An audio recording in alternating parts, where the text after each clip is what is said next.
5 yesterday declared basically that that he's defeated ISIS, which he actually hasn't.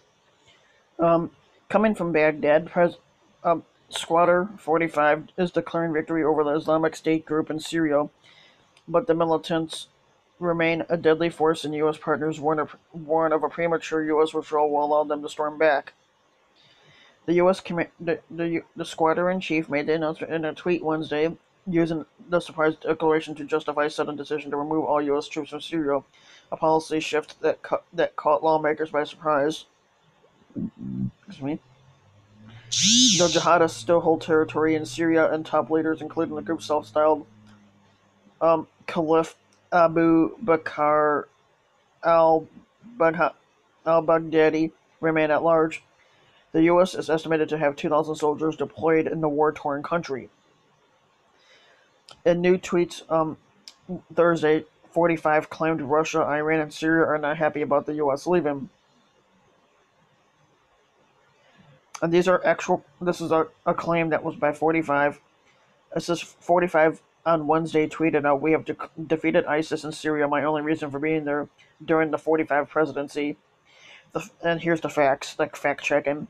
The militants still hold a string of villages and towns among the Euphrates River in eastern Syria where they have resisted weeks of attacks by the U.S. supported Syrian Democratic Forces to drive them out.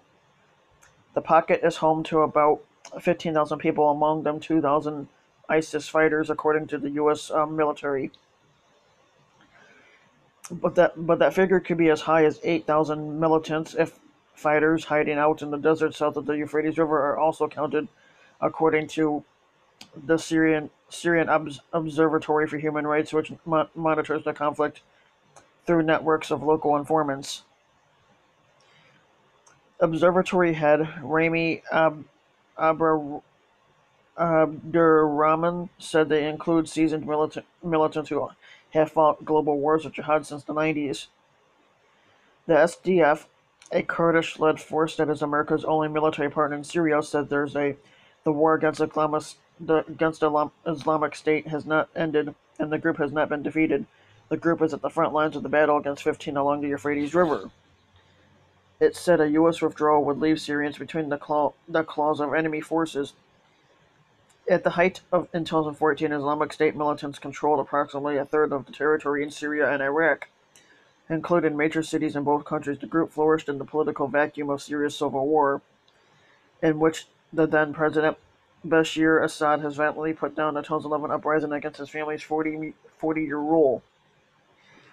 The pocket along the Euphrates represents just 1% of the territory it once held, but recent attacks in Iraq show the group is still capable of mounting deadly attacks even without holding urban areas. In November, ISIS militants stormed a security meeting near Karma in western Iraq and killed about 9 security officers. In the years since Iraq's government declared its own victory against the group, ISIS militants have mounted increasingly audacious attacks on roads and villages in the country, kidnapping and killing civilians and security officers and sowing fear of a brewing resurgence. It says Trump's own advisors have described the battle of ISIS as a long-term commitment that depends on stabilizing Syria after nearly 8 years of civil war.